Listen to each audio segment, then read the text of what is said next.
සුබ දවසක් ඔයගොල්ලෝ හැමෝටම. ඔයගොල්ලෝ මේ එකතු වෙලා ඉන්නේ NSG online academy එකෙන් ගැන mathematics for computing video series එකේ දෙවන වීඩියෝ එකත් එක්ක. අපි මීට කලින් mathematics for computing video series එකේ පළවෙනි වීඩියෝ එකේදී mathematics for computing කියන්නේ මොකක්ද ඒ වගේම set introduction එක කරා. අපි මේකෙදි බලාපොරොත්තු වෙනවා sets operations ටික පටන් ගන්න. මොනවද sets පාවිච්චි කරලා කරන්න පුළුවන්. නැත්නම් කුලකවලදී අපිට පාවිච්චි කරන්න පුළුවන් ගණිත කර්ම ටික, ඒ ගණිත මේ ආශ්‍රිත දේවල් ටික ගැන කතා කරන්න මේ වීඩියෝ සීරීස් මේ වීඩියෝ එකේදී බලාපොරොත්තු වෙනවා. එහෙනම් අපි යමු වීඩියෝ එකට.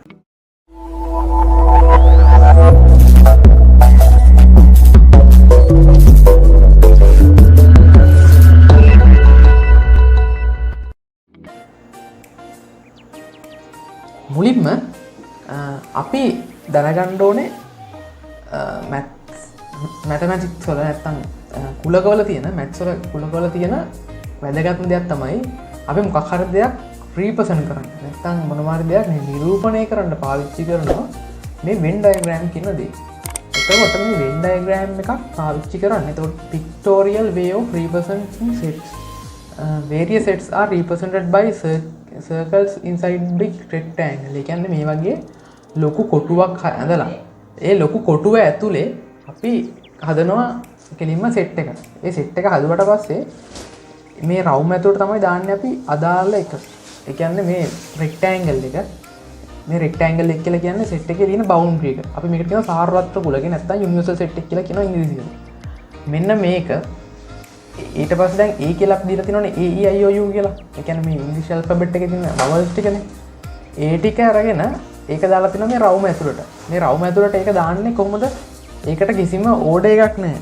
unordered. අපි කතා කරා sets unordered කියලා. මේක කලවම් වෙලා ඕන විදිහකට මේ තියෙන්න පුළුවන්. ඒ අකුර මෙන්න මෙතන තිබ්බත් ප්‍රශ්නයක් නැහැ. මේක කලවම් කරලා දාලා ඊට පස්සේ අපි නම් කරන්න ඕනේ A කියලා. මෙතෙන්දි මේ එළිය තියෙන ටික දාලා තියෙනවා complement of A කියලා. ඒ කියන්නේ A ගේ අනුපූරකය කියලා මෙතන දාලා දෙනවා. ඒ කියන්නේ ඒට අයත් නොවන කොටස. සමස්ත සාරවත්‍ර කුලකට අයිති. හැබැයි ඒට අයිති නැහැ. ඒක තමයි එතන මේ නිරූපණය කරලා තියෙන්නේ. මම හිතනවා Venn diagram සම්බන්ධයෙන් ඔයගොල්ලන්ට පැහැදිලි වීමක් ඇති කියලා. මේක තමයි Venn diagram කියලා කියන්නේ. මේක ඔයගොල්ලෝ මීට කලින් අනිවාර්යෙන් ඉගෙනගෙන තියෙනවා 10 11 ශ්‍රේණිය වලදී.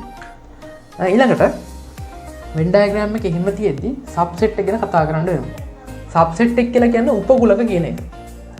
උපකුලක කියන එකේ වර්ග දෙකක් තියෙනවා අපිට subsets and proper subset කියලා කතා කරන්න. මේ දෙක අපි කතා කරමු මොකද්ද මේකේ තියෙන වෙනස, මේක කොහොමද වෙන්නේ කියන කතා කරමු. subset එක කියලා කියන්නේ මොකක් හරි කුලකයක්. ඒ මෙතන දාලා තියෙනවා A කියලා කුලකයක් තියෙනවා. ඒක 1 3 කියන වැලියු එක තියෙන්නේ. අගේ මේක elements තියෙන්නේ. ඒ වගේම C කියන එකට 1 3 5 7 9 කියන දේවල් තියෙනවා. එතකොට අපි ඉස්සෙල්ලාම C ඇතුළේනේ. මොකද C කියලා කියන එකේ 1 3 5 7 9 ඔක්කොම තියෙනවානේ. ඒක ඇතුළේනේ තියෙන්නේ A කියන එක. හොඳට බලන්න. ඒක ඇතුළේ තියෙන්නේ. මොකද මේ 1 3 තියෙනවා C කිය ඇතුළේ. එහෙනම් C කිය ASCII 1 3 දාලා වෙනම A කියලා කුලකයක් නිරූපණය කරන්න පුළුවන්. අන්න ඒ වගේ ඒවට අපි කියනවා උපකුලක කියලා. එතකොට C ගේ උපකුලකයක් වෙනවා A කියන එක. එතකොට A උපකුලකයක් වෙනවා C ගේ.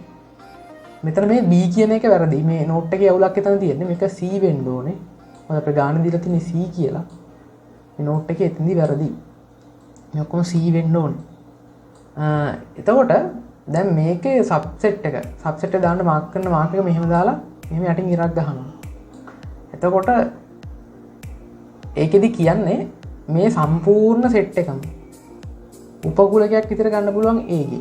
ඒ කියන්නේ A කියන එක 1 3 5 7 9 කියලා වුණා නම් එහෙම ඒකත් සබ්සෙට් එකක් වෙනවා C ගේ. එතකොට අන්න ඒක නිසා තමයි මේ යටින් ඉර ගහන්නේ. අර අපි දාන්න අර කුඩා හෝ සමානයි කියන්නේ මෙහෙම මාක් එකක්. විශාලය සමානයි කියන්නේ ඒ වගේ සබ්සෙට් එකෙත් අන්න ඒක තියෙන හින්දා අපිට යටින් ඉර ගහන්න ඕනේ. ඒ ඉර ගැහුවාම තමයි සබ්සෙට් එකක් වෙන්නේ. ඉර නැත්තම් ප්‍රොපර් සබ්සෙට් එකක්. අපි බලමු ඉස්සරහට. සබ්සෙට් එකේ අනිවාර්යෙන් යටින් ඉරක් ගහන්න ඕනේ. එතකොට සමස්ත ඒ සම්පූර්ණ කුලකෙම ගන්නත් පුළුවන් එතනදී. එතකොට මේකේ මේ මාක් එක දානකොට උපකුලකේ පැත්තට තමයි මේ කොක්ක දාන්නේ. ඒනේ උපකුලකයක් වෙන්නේ C ගේ. එහෙනම් A තමයි මේකේ කොක්ක වෙන්නේ A පැත්තට. මේ දෙපැත්ත මාරු කරලා තියෙන්නේ. ඒ ආදි වශයෙන් එක දාන්න පුළුවන්. දැන් තියෙනවා proper subset. Proper subset. A proper subset of a set A is a subset of A that is not equal to A. In other words, if B is a proper subset of A, then all elements of B are in A, but A contains at least one element that is not in B. it is denoted by කියලා මෙහෙම දාලා තියෙනවා. මෙහෙමයි. දැන් අපි අතෙන්දි කතා කරන්නේ සම්පූර්ණයෙන් ගන්න පුළුවන් කියලා මේ සබ්සෙට් එකේ. හැබැයි ප්‍රොපෝස් සබ්සෙට් එකේ මේ අට කෑල්ල නැහැ, ඉර කෑල්ල ගහන්නේ නැහැ. එහෙනම් අනිවාර්යෙන්ම උඩරිම ගන්න පුළුවන් මේ සම්පූර්ණ සෙට් එකම සබ්සෙට් එක ප්‍රොපෝස් සබ්සෙට් එකක් විතර ගන්න බෑ. උඩරිම යන්න පුළුවන් 1 3 5 7 වගේ එලිමන්ට් හතරක් තියෙන එකක් විතරයි ගන්න පුළුවන් උඩරිමම. එලිමන්ට් ඔක්කොම දාලා ගන්න බෑ කියලා එක එතනදි කියන්නේ. ඒ කියන්නේ සමස්ත කුලකේම ප්‍රොපෝස් සබ්සෙට් එකක් වෙන්නේ නැහැ කියන එක. සබ්සෙට් එකක් වුණාට ප්‍රොපෝස් සබ්සෙට් එකක් වෙන්නේ නැහැ. මේ අටින් ඉර කැල්ල ගහන්නේ සමාන එක එකම ගන්න පුළුවන් කියලා සම්මාස්තේම වශයෙන් ඒක ගන්න පුළුවන් කියන්නේ. හැබැයි ප්‍රොපෝස් සබ්සෙට් එකේදී ඔක්කොම ටික ගන්න බෑ. උඩරිම ගන්න පුළුවන්. මේ මෙන්න මේක සම්පූර්ණ එක ඇරෙන්න මේක ඇතුළේ තියෙන ඕන දෙයක් ගන්න පුළුවන්. ඒක තමයි ප්‍රොපෝස් සබ්සෙට් එකේ සහ සබ්සෙට් එකේ තියෙන වෙනස. ඒක තමයි මේ දාලා තියෙන්නේ මේක කියලා තියෙනෙත් ඒකමයි. උදාහරණයකින් බලමු අපි. මේ තියෙන්නේ ප්‍රොපෝස් සබ්සෙට් එකේ තියෙන එක්සැම්පල් එකක්. මෙතන ABC A කියලා ABC කියලා ABCD කියලා අරන් තියෙනවා සෙට් හතරක්. A කියන එක 1 3 5, B කියන එක 1 5, C කියන එක 1 3 5, D කියන එක 1 4. මෙතන බලමුකෝ දැන් අපි. අපි ගමු ලොකු එක නා A කියලා. A සබ්සෙට් එකක් වෙනවනේ C. ෂුවර් නේ. මොකද මේ දෙකම සමානයි. හැබැයි A ප්‍රොපර් සබ්සෙට් එකක් වෙන්නේ නැහැ. ඒ කියන්නේ C කියන එක ප්‍රොපර් සබ්සෙට් එකක් වෙන්නේ නැහැ. ඒකේ හේතුව තමයි මේ සමස්තේම ගන්න බෑ කියන්නේ. මේ යටින් දාලා තියෙන එකයි. C ප්‍රොපර් සබ්සෙට් එකක් වෙන්නේ නැහැ ඒක. හැබැයි C සබ්සෙට් එකක් වෙනවා මේක. ඒ වගේම D කියන එක බලන්න. D කියන එකයි A කියන එක අතර සම්බන්ධය 1 4. මේ 4 කියන වැලියු එකක් A ගේ නෑනේ. එහෙනම් මේක කිසිම විදිහකින් අදාළ වෙන්නේ නැහැ සබ්සෙට් එකක් හෝ ප්‍රොපර් සබ්සෙට් එකක් වෙන්න. මොකද මේ එලිමන්ට් තියෙනවා නම් මේක ඇතුළේ තියෙන එලිමන්ට් විතරයි සබ්සෙට් වලට තියෙන්න පුළුවන්. ඒක තමයි ඒතකොට ප්‍රොපර් සබ්සෙට් එක ගන්න දෙන උදාහරණය. මම හිතනවා මේක ඔයගොල්ලන්ට පැහැදිලි ඇති කියලා. ඊළඟට යුනිවර්සල් සෙට් එක. The member of all the investigated sets in a particular problem usually belongs to some fixed large set. That set is called the universal set. ඒ කියන්නේ යුනිවර්සල් සෙට් එක කියලා කියන්නේ අර සාරවත්‍ර කුලක අපි කියලා අපි කියවර ලොකු ගහලා ගහන කොටුව. මෙන්න මේකට තමයි කියන්නේ යුනිවර්සල් සෙට් එක කියලා. මේ යුනිවර්සල් සෙට් එක එතකොට අරන් ගන්න තියෙනවා U කියලා.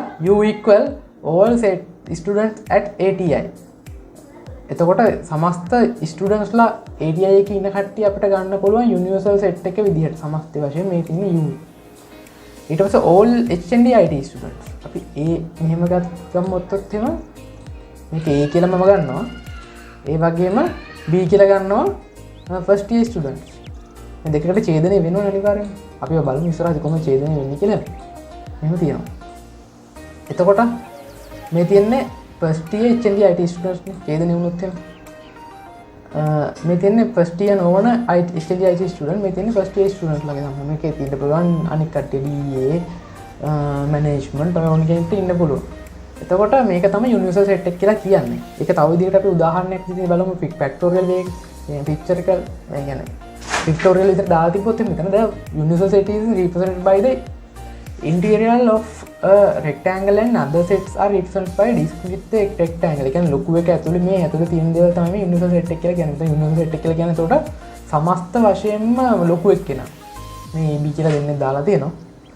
එහෙම අරන් තියෙනවා. ඒක තමයි එතකොට යුනිවර්සල් සෙට් එක කියලා කියන්නේ. මේකට අපි කියනවා සාරවත්‍ර කුලක කියලා සිංහලෙන්.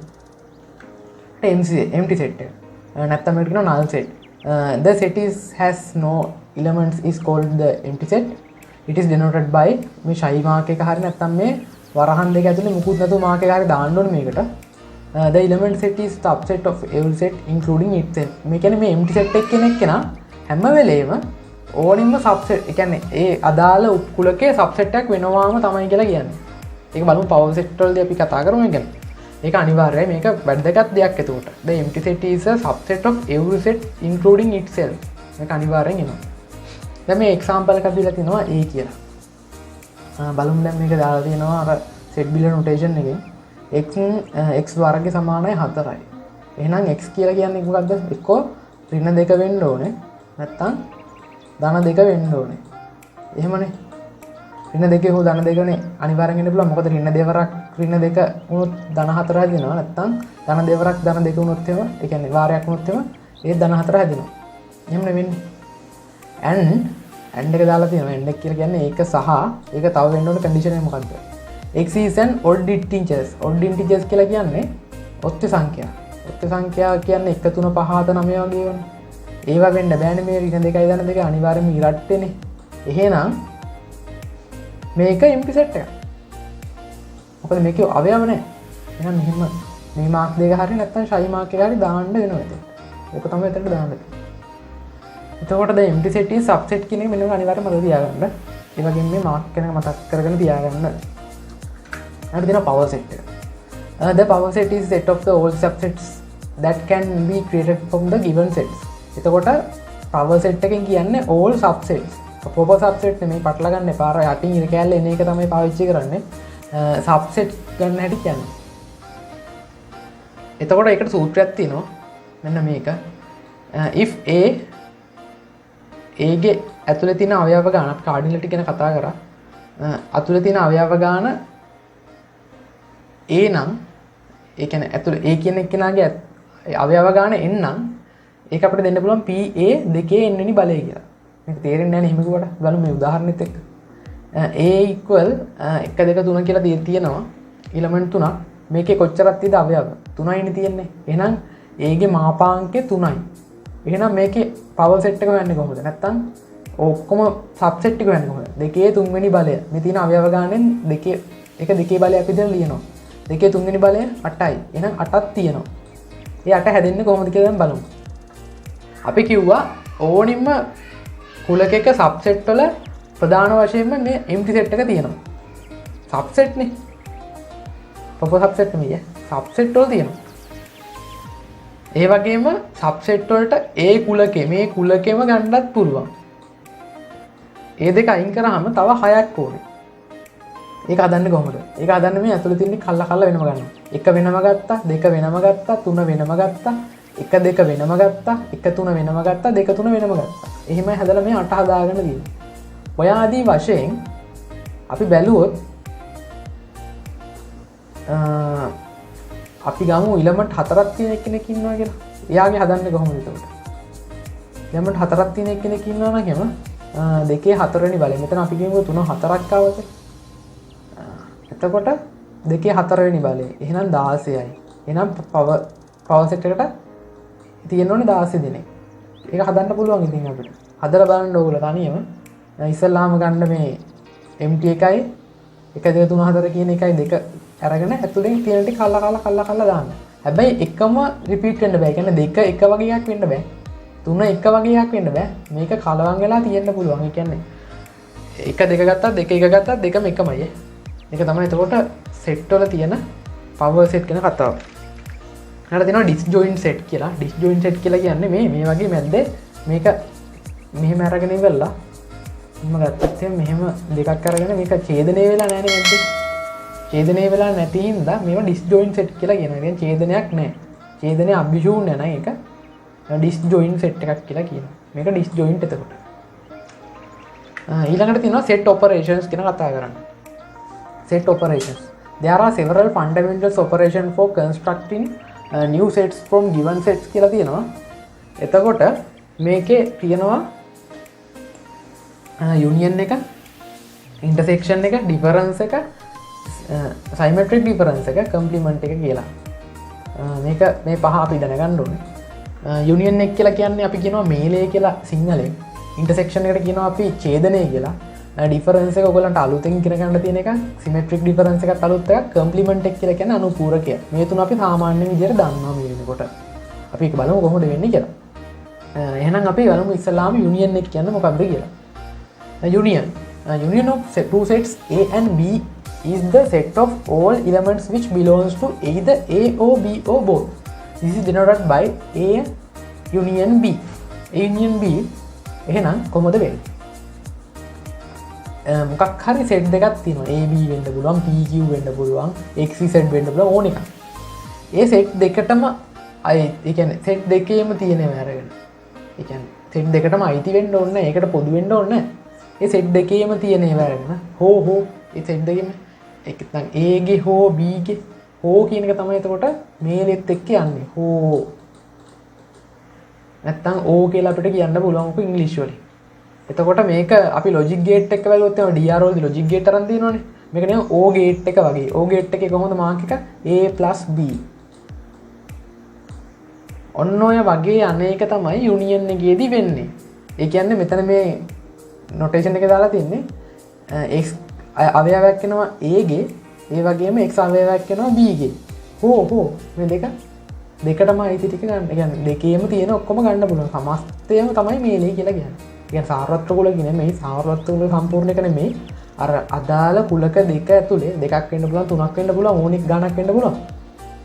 ඒක ඇතුලේ තියෙන ඔක්කොම ටික, ඒ බවුන්ඩරි එකේ තියෙන ඔක්කොම ටික ගන්න එකට අපි කියනවා මේලය කියලා. නැත්තම් යුනියන් එක කියලා. ඔක තමයි කියන්නේ. ඕක දැනගන්න තියෙන මාක් එක මෙන්න මේ වගේ U අකුර වගේ එන්නේ. ඒතකොට ඒක තමයි යුනියන් එක වෙන්නේ. හරි. ඊළඟ ඉන්ටර්සෙක්ෂන් බලමු. Intersection කියන්නේ ඡේදනය කියන්නේ. Intersection of two sets A and B is the set of all elements which belongs to both A and B. This is denoted කියලා මෙහෙම තියෙන මාක් එක. ඡේදනය දාන්න මෙන්න මේ වගේ අනිත් පැත්තට ගහපු කෝපේ නම් වගේ කොක්ක ගන්න එක. මේ තියෙන මේක මාක් එක. මේකෙදි මේක හරියට මේකට අයිති වෙන්නේ A ටයි B ටයි දෙකටම අයිති ටික. පොදු ටික තමයි ගන්න. නැත්නම් A ටයි B ටයි වෙන්න පුළුවන්, A ටයි C ටයි වෙන්න පුළුවන්. මොකක් හරි කුලක දෙකකට හෝ තුනකට තව වැඩි ගානකට ඒ පොදු වෙච්ච ටික තමයි අපි ගන්න. මේක හරියට ලොජික් ගේට් වල AND ගේට් එක වගේ. AND එක දෙකම තියෙන්න ඕනේ. එහෙනම් කොහොමද ගන්න A තිත B කියලා ගත්තක් මතකද? අන්න ඒක තමයි මෙතෙන්දී එන්නේ. එහෙනම් මේ A ගේ අවයවයි B ගේ අවයවයි දෙකම තියෙන තැන.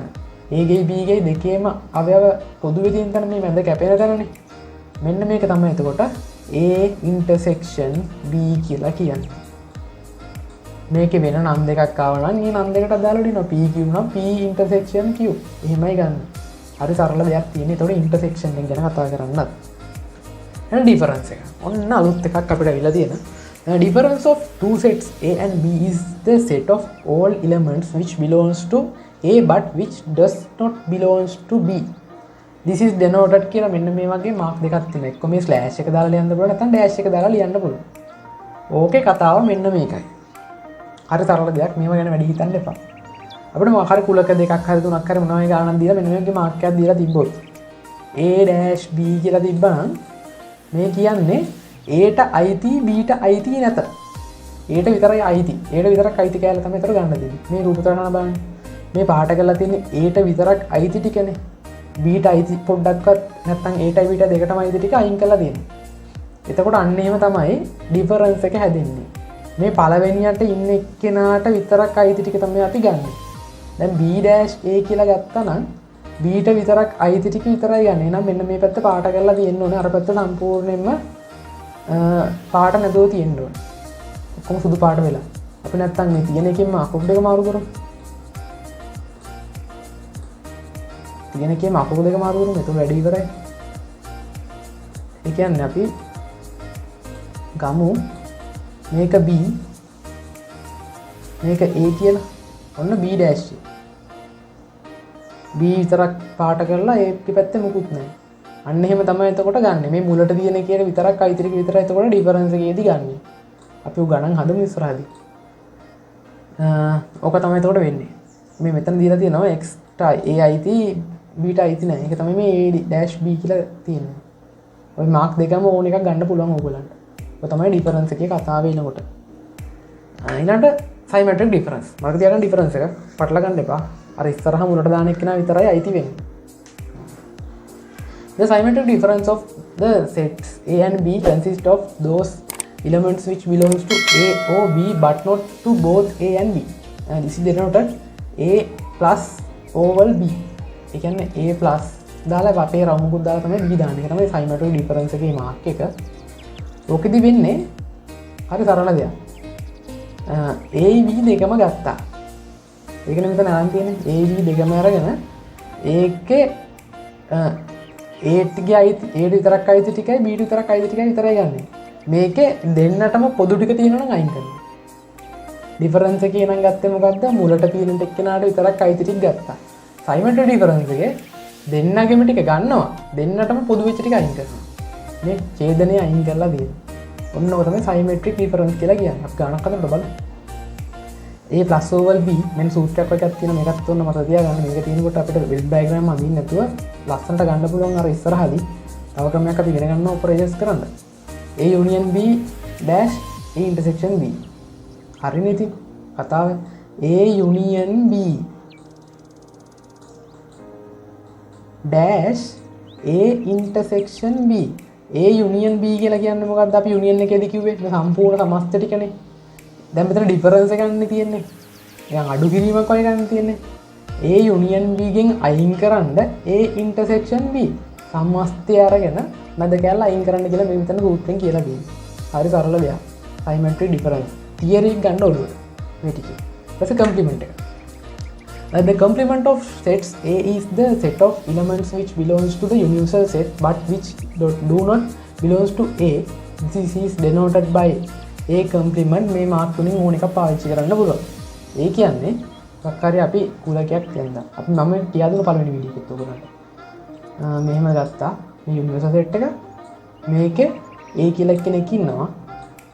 මේ A මෙයාගේ කම්ප්ලිමන්ට් එක තියෙන මේ D. එයාට අයිති නැති ටික. A dash.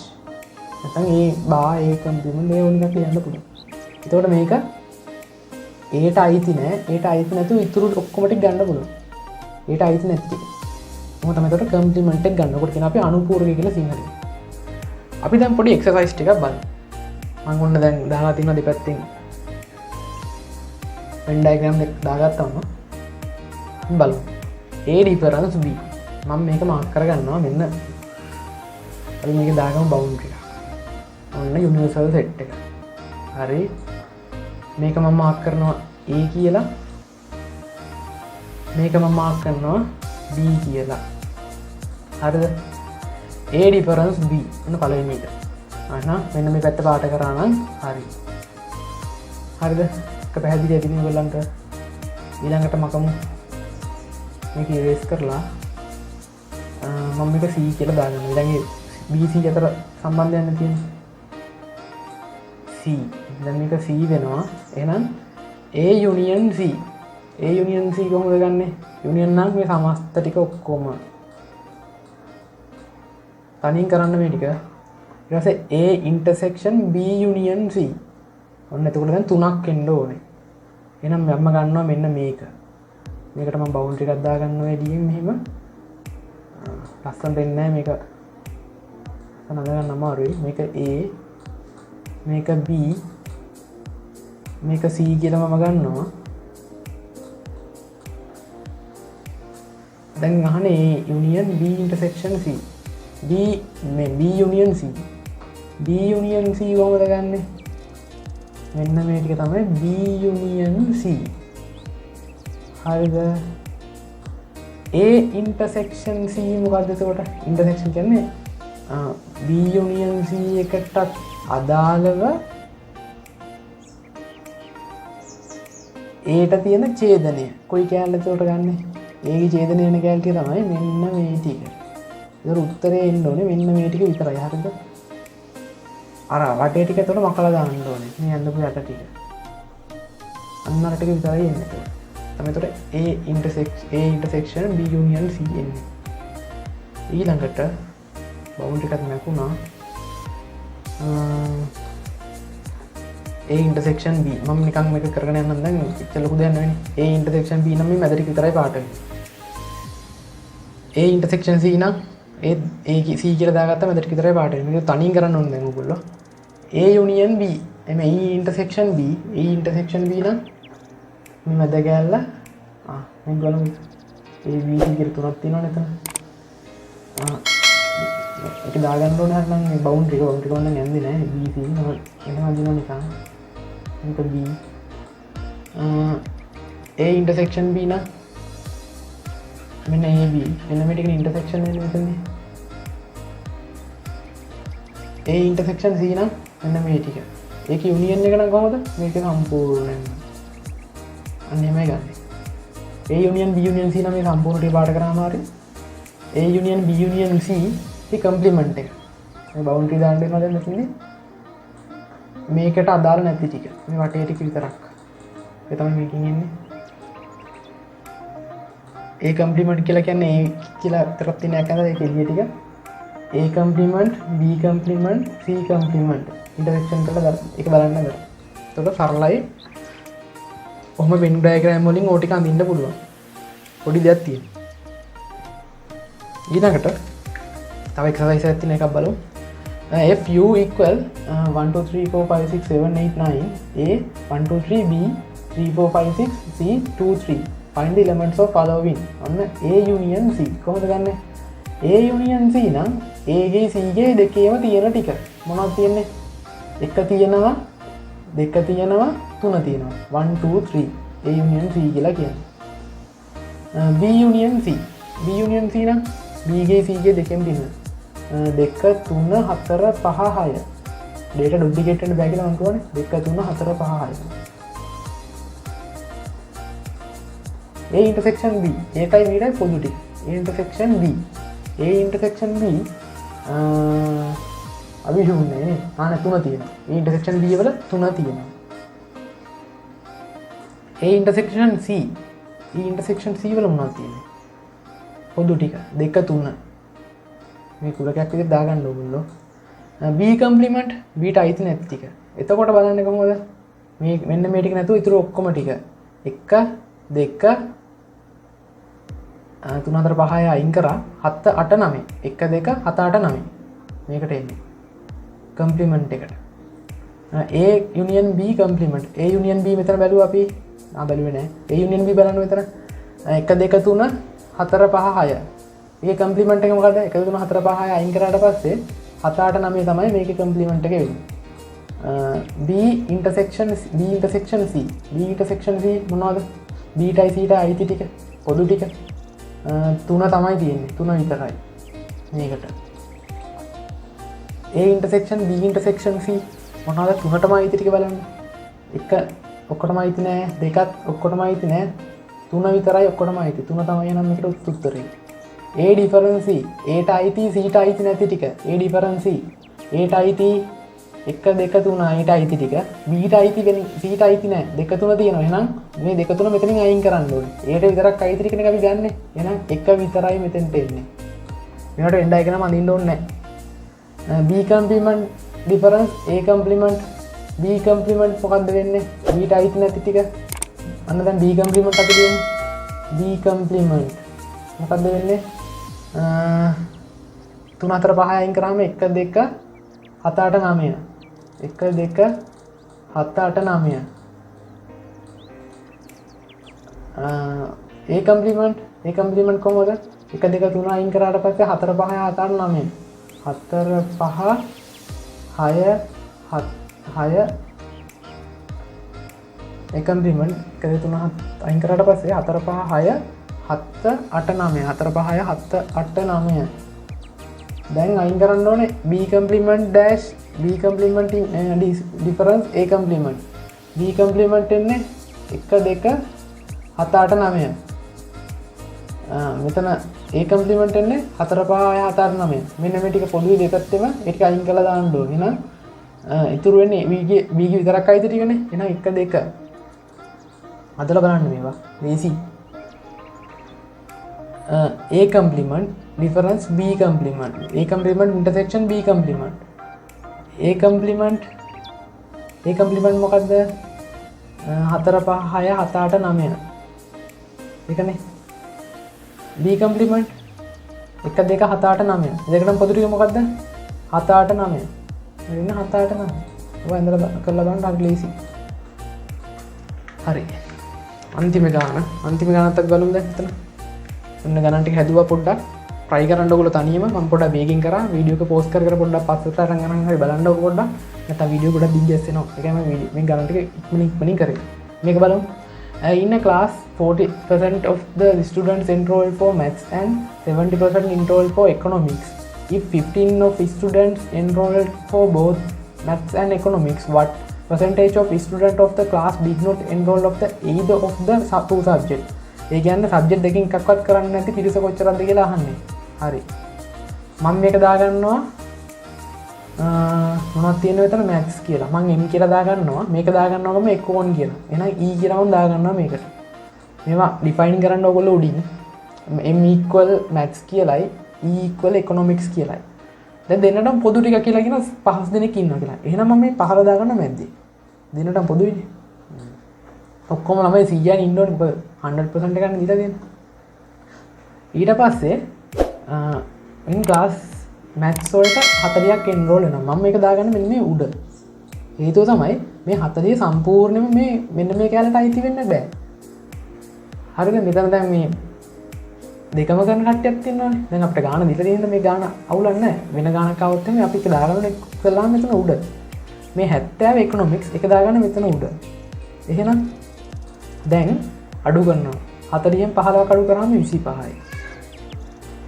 ඒ මැත්ස් විතරක් කරන කට්ටිය. ඉකොන් විතරක් කරන කට්ටිය 70න් 15ක් අඩු කරාම ඊට 55යි. 55යි 25යි 80යි 80යි 15යි 95යි. 95යි මෙතන ඉන්නේ. එහෙනම් 5 දෙනෙක් මේ එළියේ ඉන්න ඕන. එහෙනම් 100ට මේ 5 දෙනා තමයි 105ක් එතකොට මුකුත්ම කරන්නේ නැහැ මේ සබ්ජෙක්ට් දෙකකින් කක්වත්. ඒක තමයි මේකට උත්තරේ. මේකට උත්තරේ මෙන්න මේක. හදාගන්න එහෙම. හරි. අද අපි කතා කරා සෙට්ස් වල ඔපරේෂන්ස් ගැන. මම හිතනවා ඔයගොල්ලන්ට මේ කරපු දේවල් පැහැදිලි ඇති කියලා. තියරි පොඩ්ඩක් තියෙන්නේ. පොඩ්ඩක් ඒක පැහැදිලිව ඉගෙන ගන්න තියරි ටික ඉගෙන ගත්තට පස්සේ පුළුවන්. මොනවා හරි නොදන්න දෙයක් තියෙනවනම් පහල කමෙන්ට් සෙක්ෂන් එකේ දාලා තියන්න. ඒ වගේම නොදන්න යාළුවොත් දැනගන්න මේ වීඩියෝ එක ෂෙයා කරන්න. තාමත් අපේ channel එක subscribe කරලා නැත්නම් අනිවාර්යයෙන්ම රතු පාට subscribe button එක අලු පාට වෙන්න ඔබලා එහා පැත්තේ තියෙන bell icon එක ඔබලා notification all කරගන්න. මොකද මේ වීඩියෝ series එක වගේම ඉස්සරහට අනිත් subject වල වීඩියෝ series ඔයගලන්ට ඉතා ඉක්මනින් අපි ලබා දෙනවා.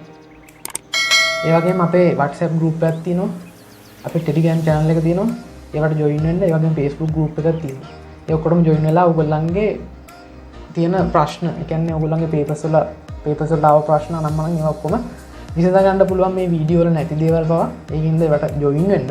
එhmenan අපි ඊළඟට mathematics for computing 3 වෙනි වීඩියෝ එකෙන් මටම හම්බෙමු. හැමෝටම ජය වේවා.